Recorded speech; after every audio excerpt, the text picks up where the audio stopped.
The internet never truly sleeps. Even when cities go quiet and lights turn off behind apartment windows, screens continue to glow in bedrooms, basements, and dark corners of the world. It was during one of those quiet hours, just after midnight, that the first message appeared. It did not stand out at first. It was not dramatic. It was not angry. It was simply there, sitting among hundreds of other posts in an online discussion forum where strangers talked freely under the protection of anonymity. The message was short and carefully worded. Has anyone ever thought about how easy it would be to make someone disappear? The username attached to it was Night Signal. No profile picture. No bio. No history that suggested anything unusual. To most people scrolling past, it looked like another attempt at dark humor or philosophical talk. The internet was full of such comments, and this one did not scream danger. It whispered it. For the first few minutes, nothing happened. The post sat quietly, gathering views but no replies. Night Signal refreshed the page several times, his heart beating faster with each empty second.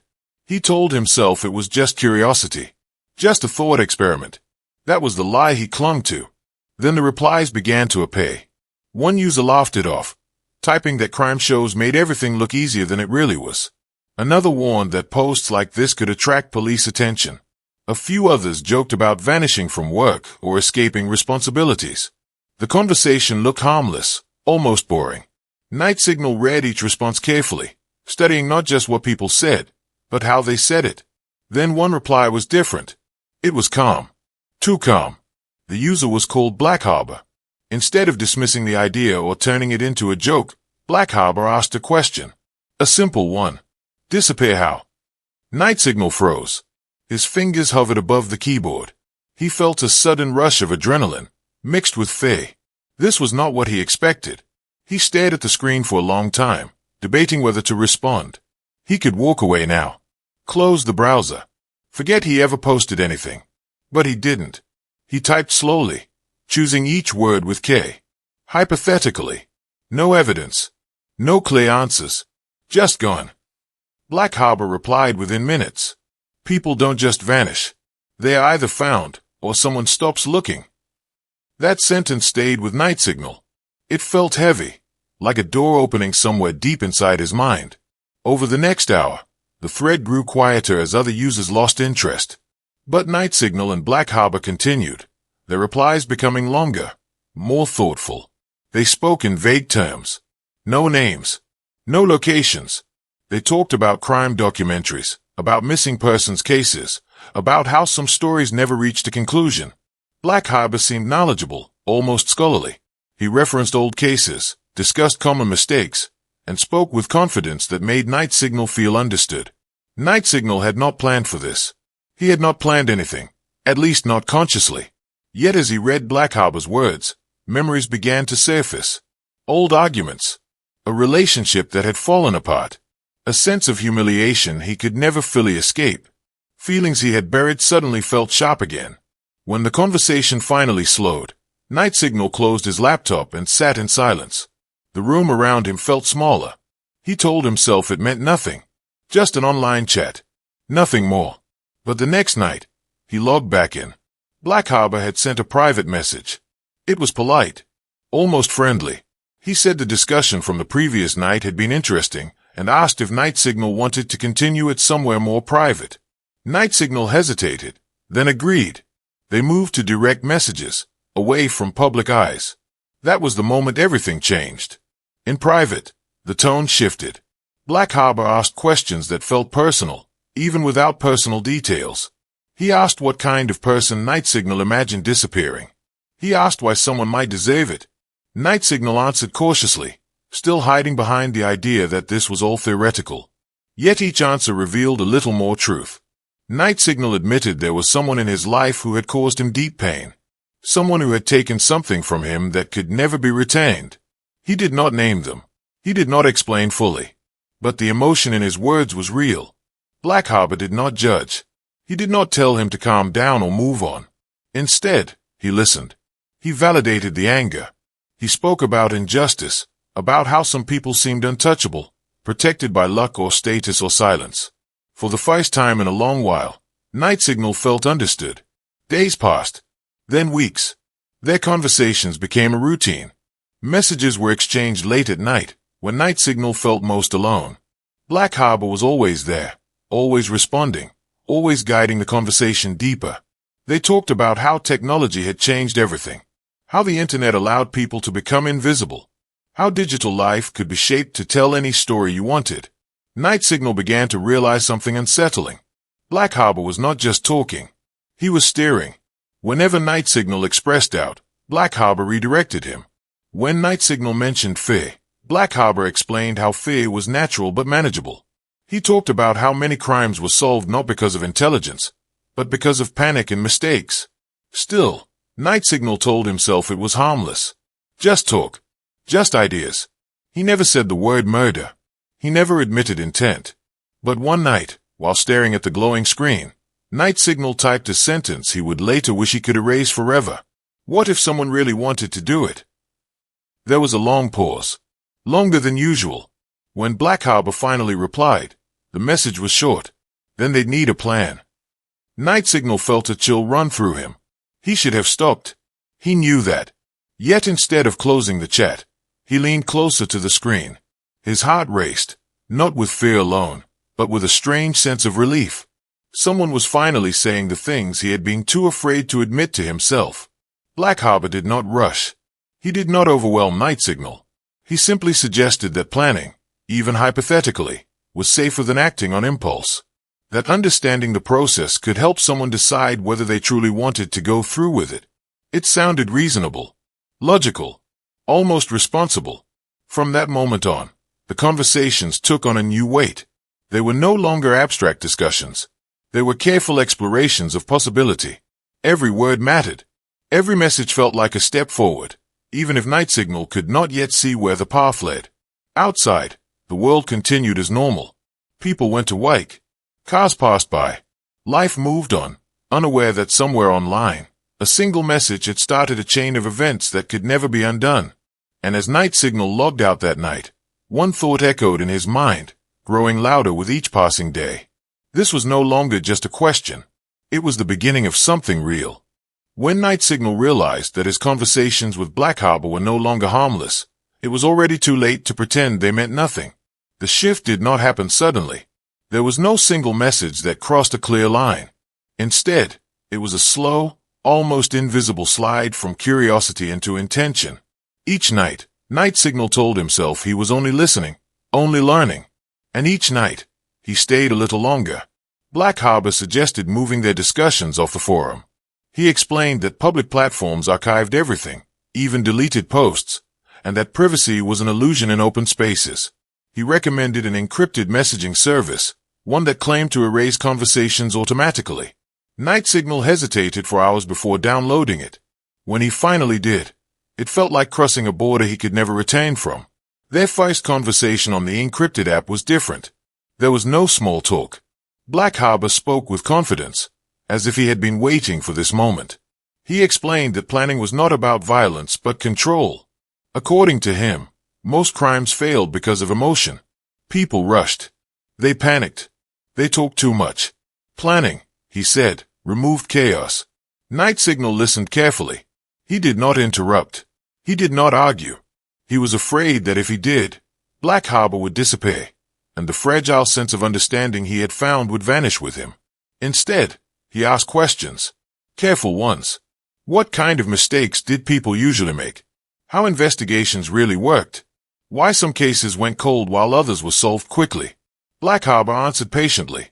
He referenced case files available online, explaining how investigators followed patterns. He talked about how digital footprints often mattered more than physical ones. He explained how people were caught not because they were seen, but because they were predictable. As the nights passed, Black Harbor began asking questions of his own. Where did Night Signal live? What kind of area? Busy or quiet? Did neighbors know each other? Were there cameras nearby? Night Signal avoided specifics at first, keeping everything vague. But Black Harbor had a way of making vague answers feel incomplete. He framed his questions as necessary details, nothing more. Night Signal slowly revealed more. Not exact addresses, not names, but enough for Black Harbor to begin shaping scenarios. He spoke about timing, about how routines were the most dangerous thing in the world. People trusted routines. They repeated them without thinking. That predictability, he said, was both comfort and weakness. The plan did not arrive fully formed. It grew piece by piece, like a puzzle assembled in the dark. One night they discussed entry points. Another night, exits. Another night, how noise carried differently depending on weather. Black Harbor seemed to know everything. He talked about sound, light, and how small changes could mean the difference between being noticed and remaining invisible. What disturbed Night Signal most was how calm the discussions felt. There was no shouting, no excitement. It felt like planning a project, not a crime. Black Harbor never spoke about killing as an act of violence. He framed it as a solution, a conclusion, an end to suffering. When Night Signal showed hesitation, Black Harbor did not pressure him directly. Instead, he asked questions that forced Night Signal to answer himself. Could he live knowing nothing would change? Could he accept that the person who hurt him would go on without consequences? Could he forgive himself if he did nothing? Those questions haunted Night Signal during the day. At work, he struggled to focus. At home, he lay awake replaying memories he wished he could forget. The anger he had buried for so long felt justified now. Organized. Validated. As the plan grew more detailed, Black Harbor introduced the idea of digital preparation. He explained how online behavior created timelines investigators relied on. He suggested building a digital routine that could later serve as proof of normality. Posting at certain times. Liking certain content. Leaving digital traces that suggested presence somewhere else. Night Signal followed his advice. He scheduled posts. He commented on videos. He became active in online spaces he had never cared about before. It felt strange, performing normality for an audience that did not know it was being deceived. They also discussed what not to do. No searching suspicious terms close to the event. No sudden changes in habits. No dramatic disappearances from online life. According to Black Harbor, the absence of data was often more suspicious than its presence. Night Signal felt himself changing. He spoke less to real people. He avoided eye contact. His world narrowed to screens and messages. Black Harbor had become the most consistent presence in his life. The one person who seemed to truly understand him. At some point, Night Signal asked Black Harbor a question that had been forming in his mind for weeks. He asked where all this knowledge came from. Black Harbor's response was careful. He said he had always been interested in how systems worked. Law enforcement. Human behavior. Mistakes. He said he spent years reading, watching, analyzing. Not because he wanted to hurt anyone, but because understanding darkness made him feel safe from it. Night Signal accepted that answer. He wanted to believe it. As the planning continued, Black Harbor suggested contingency scenarios. What if something went wrong? What if someone arrived unexpectedly? What if a noise was heard? For every possibility, he offered a solution. Calm. Logical. Efficient. Night Signal began to realize that the plan had become something he depended on. It gave his pain structure. It turned chaos into order. And with each solved problem, the idea of backing out felt less possible. One night, Black Harbor asked him a direct question. He asked if Night Signal was serious. The room felt cold as Night Signal stared at the screen. His fingers trembled. This was the moment everything balanced on. He could still say no. He could still walk away. Instead, he typed yes. Black Harbor responded with a single sentence that would later echo in courtrooms and news reports. Then we do this properly. From that point on, the planning intensified. Timelines were set. Details refined. Black Harbor emphasized patience. He said rushing was the enemy. That waiting was power.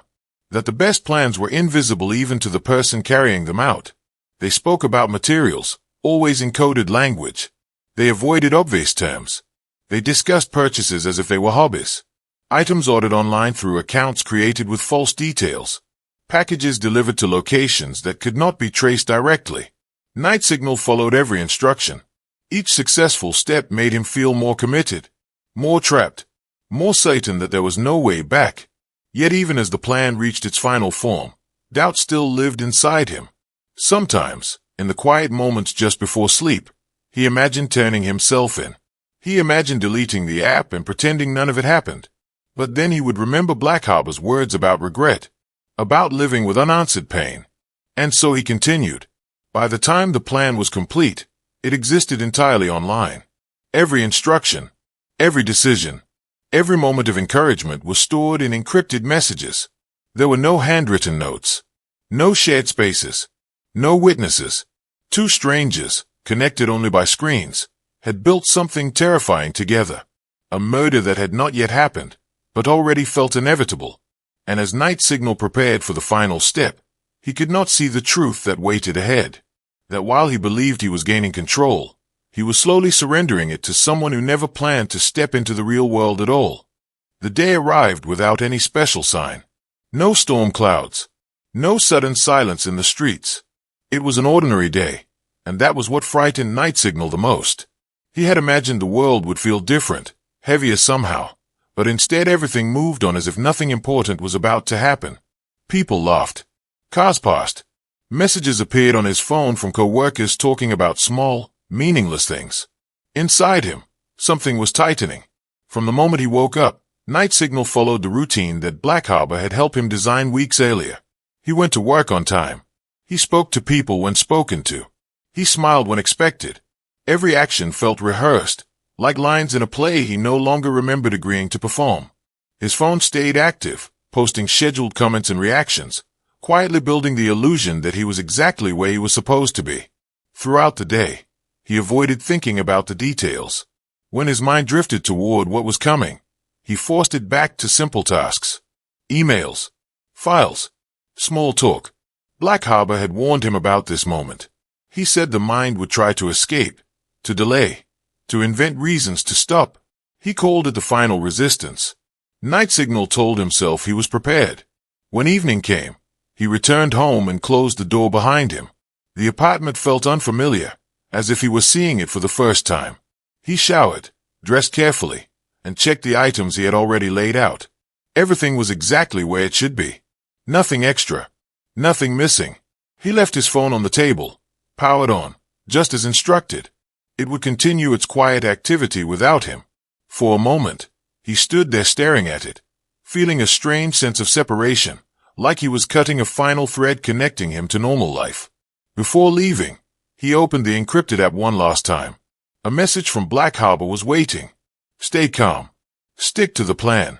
You've already done the hardest part. Night Signal read it several times. He wanted to ask something. He did not know what. Maybe reassurance. Maybe permission. In the end, he sent only a single word. Ready. The reply came almost instantly. Then go. The air outside was cool, carrying the quiet sounds of the neighborhood settling down for the night. Night Signal moved carefully, aware of every step, every shadow. He remembered Black Harbor's words about awareness. Not fear. Awareness. Fear made people rush. Awareness made them precise. As he moved closer to the location, his heart began to race despite his efforts to stay calm. His senses felt sharpened. Every sound seemed louder. Every passing car felt like a threat. He reminded himself that nothing unusual was happening. To anyone watching, he was just another person walking through the night. When he reached the place, he paused. This was the moment he had imagined countless times. The moment when he could still turn around. For a brief second, he almost did. He thought of the person he used to be. The life he had before everything went wrong. The version of himself who would never have believed this was possible. Then the memories returned. The betrayal. The humiliation. The years of anger that had nowhere to go. He moved forward. The encounter itself happened faster than he expected. There was no dramatic confrontation. No long speech. No final argument. It was quiet, controlled, almost mechanical. Exactly as Black Harbor had described. The victim never had time to understand what was happening. When it was over, Night Signal stood there, breathing hard, his hands shaking despite his efforts to control them. For a moment, the world seemed unreal. Sounds felt distant. Time felt broken. He stared at what he had done, waiting for something to happen. Sirens. Screams. Anything. Nothing came. Black Harbor had warned him about this too. The silence after. The moment when the mind tries to fill the emptiness with panic. Night Signal forced himself to move. He followed the steps exactly as planned. Clean, careful, efficient. No lingering. No hesitation. When he finally left the area, his legs felt weak, but he kept walking. Each step took him farther away from the scene, farther away from the person he had been only hours before. By the time he reached home, his body ached with exhaustion. Inside his apartment, he locked the door and leaned against it, sliding down until he was sitting on the floor. His chest burned as he struggled to breathe normally. He waited for guilt to crush him. He waited for horror. Instead, there was only emptiness. After a long time, he stood up and went straight to the encrypted app. His hands were still shaking as he typed. "It's done." The response came quickly. "Good. Now follow the next steps." Black Harbor's messages were calm, almost gentle. He reminded Night Signal what to destroy and what to keep, what to clean and what not to overdo. He warned him not to check the news too often, not to replay the night in his head. He told him to sleep if he could. Night Signal followed every instruction. When he finally lay down, sleep did not come easily. His mind replayed fragments of the night, not as a clear sequence, but as flashes of sensation. The sound of his own breathing, the feel of the air, the stillness afterward. Sometime before dawn, he slept. When he woke up, the world had changed. The first thing he did was check his phone. Notifications filled the screen. Messages from news apps. Group chats buzzing with confusion. A crime had been discovered. Police were investigating. Details were scarce. Night Signal felt a strange sense of distance as he read. The words described something that felt unreal, like a story he had watched rather than lived. He followed his routine again. Shower. Breakfast. Online activity. Everything exactly as planned. Throughout the day, Black Harbor checked in on him. Short messages. Simple instructions. Reassurance. He told Night Signal that shock was normal, that the worst danger now was overthinking. That time was his ally. As the news spread, speculation exploded online. People argued over motives, over suspects, over theories that grew more dramatic with each passing hour. Night Signal read them all, feeling both invisible and exposed at the same time. No one mentioned him. Days passed. Police announced they had no clear leads. The case was described as puzzling. Neighbors were interviewed, but nothing concrete emerged. Night Signal's name never came up. His routine remained unchanged. His online presence continued to paint the picture of a normal life. Black Harbor congratulated him again. He said the hardest part was behind him. He said most people failed in the days after, when nerves took over. Night Signal felt a surge of gratitude toward him. Without Black Harbor, none of this would have been possible. That thought comforted him and frightened him. As the initial shock faded, something else took its place. A sense of power. For years, Night Signal had felt helpless. Now he felt untouchable. He had crossed a line and survived. The world had not ended. No one was knocking on his door. But beneath that confidence, something darker was growing. A subtle unease he could not fully explain. He began to notice small things. A strange look from a coworker. A passing comment online that felt too close to the truth.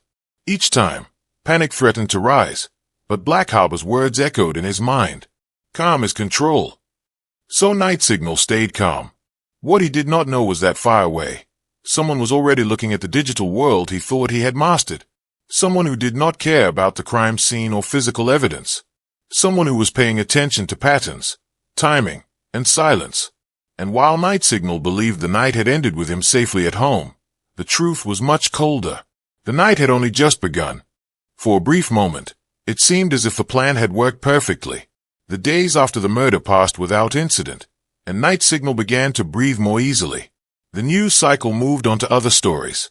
The crime was still mentioned, but with fewer updates and no real progress. Police spokespeople used careful language, saying the investigation was ongoing, that all possibilities were being explored. To Night Signal, those words sounded like distance, like safety. He returned to his routines with renewed focus. He woke up at the same time every day. He went to work. He laughed at the right moments. He complained about small things, just like everyone else. Online, his activity continued exactly as planned. Posts appeared. Comments were made. Nothing suggested disruption. Nothing suggested guilt. Black Harbor remained in contact, though less frequently now. His messages were shorter, more spaced out. He said this was normal. that it was important to slowly reduce communication, so nothing looked unusual. He reminded Night Signal that crimes were often solved not by what people did, but by what they changed afterward. Night Signal listened. He trusted Black Harbor completely. But while Night Signal focused on appearing normal, something subtle was happening far beyond his awareness. In a small office filled with screens and quiet concentration, a cybercrime investigator named Elena Ward was studying data that most people ignored. She was not assigned to the murder case directly. Her work focused on online behavior, digital communities, and how crimes sometimes formed long before they happened. Elena had seen many cases where the internet played a role, but something about this one felt different. The lack of physical evidence bothered her, not because it was unusual, but because it felt deliberate. Too clean. Too controlled. She began where she always did, not with suspects, but with noise. Online noise. She searched forums, social platforms, and discussion boards for spikes in activity related to the crime. She expected to find speculation, rumors, theories. And she did. But she also noticed something else. Silence. Certain users who had been active in discussions about crime, justice, and darker topics suddenly stopped posting around the time of the murder. That alone meant nothing. People disappeared online every day.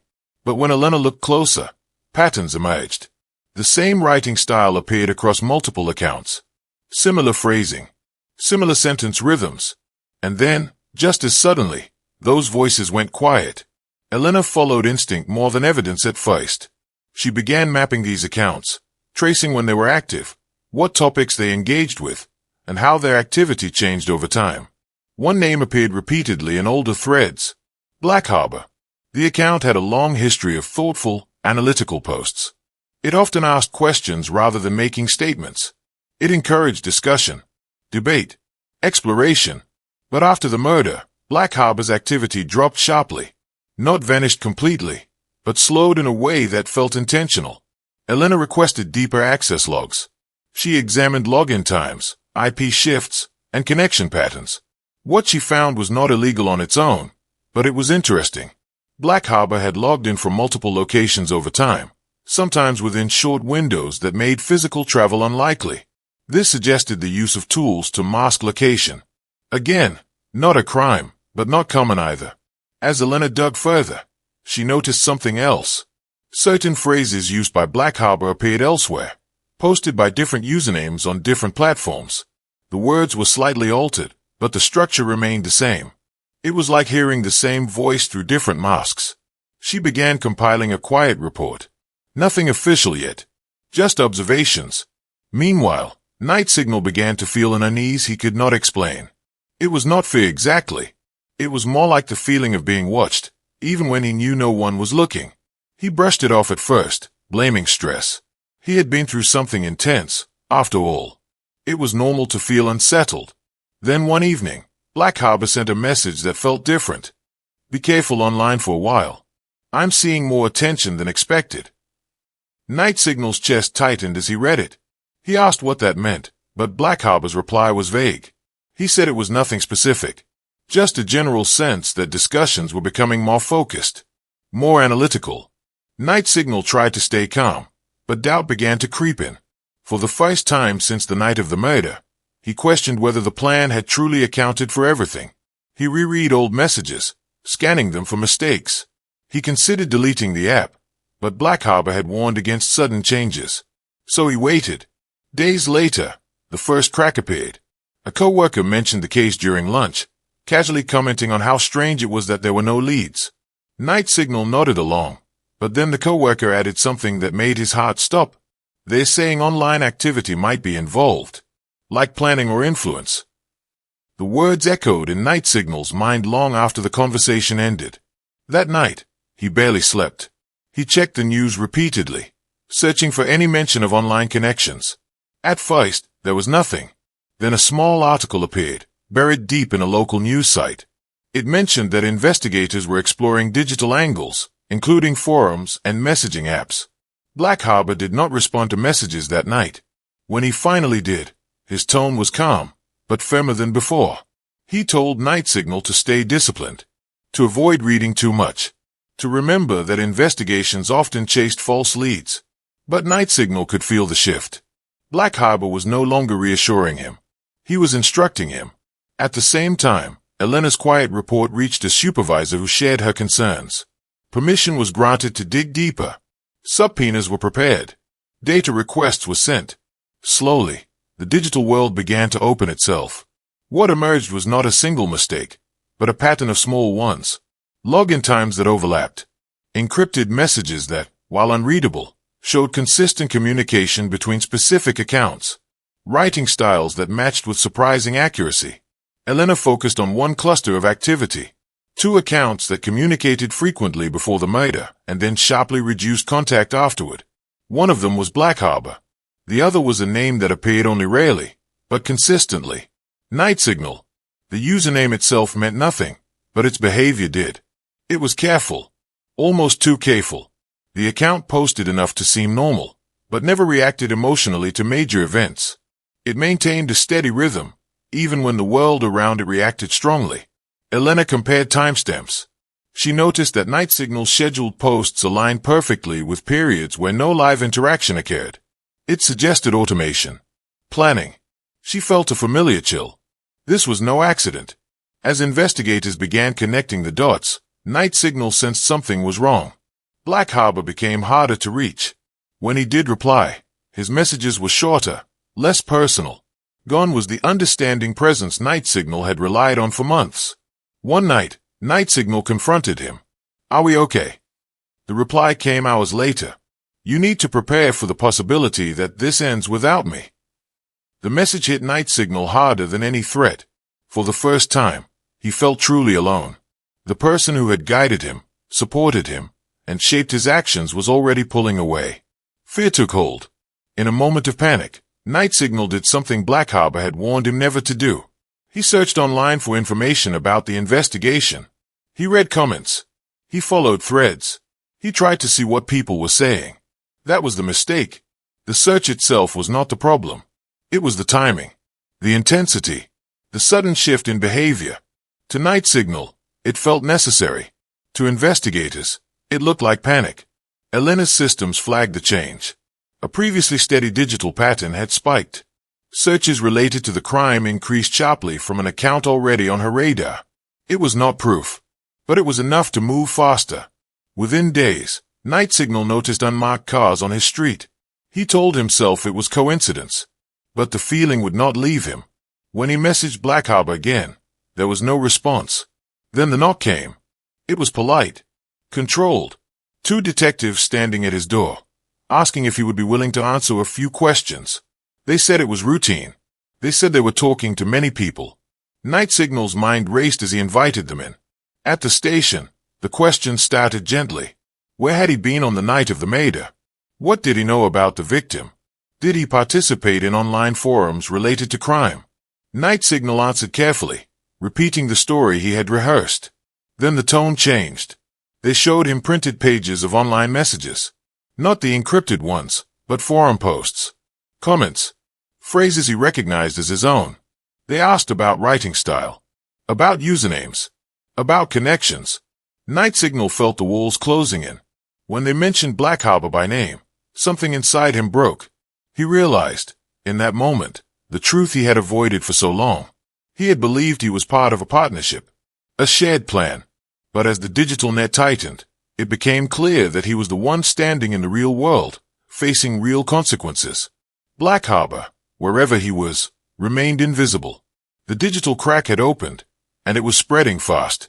And for Night Signal, there was no way to stop it now. Night Signal sat alone in the interview room long after the detective stepped out. The walls were a dull gray, the kind designed to feel neutral but instead made everything feel heavier. A small camera blinked softly in the corner. The silence pressed against his ears, louder than any accusation. He had imagined many endings to this story, but none of them involved this room, this chair, this feeling of being completely exposed. When the detectives returned, they were no longer pretending this was routine. They placed a folder on the table and opened it slowly, as if giving him time to prepare for what he was about to see. Inside were printed pages of conversations, timelines, charts, and highlighted patterns. They did not start with the murder. They started with the messages. The very first post. The first reply. The gradual shift from curiosity to intent. Night Signal stared at the pages, recognizing his own words immediately. Seeing them printed, stripped of context and emotion, made them look colder, more deliberate. He tried to speak, but nothing came out. His mouth felt dry, his thoughts tangled. The lead detective spoke calmly. She explained how the case had unfolded from their side, how the lack of physical evidence had pushed them toward digital analysis, how patterns of silence, automation, and timing had stood out, how one online relationship had slowly come into focus as the center of everything. Then she said Black Harbor's name again. Night Signal felt a sharp mix of anger and fear. He asked where Black Harbor was. The detective did not answer immediately. Instead, she asked Night Signal what he thought Black Harbor's role had really been. She asked whether Night Signal believed Black Harbor had ever planned to step into the real world. That question shattered what little control Night Signal had left. His voice broke as he began to talk.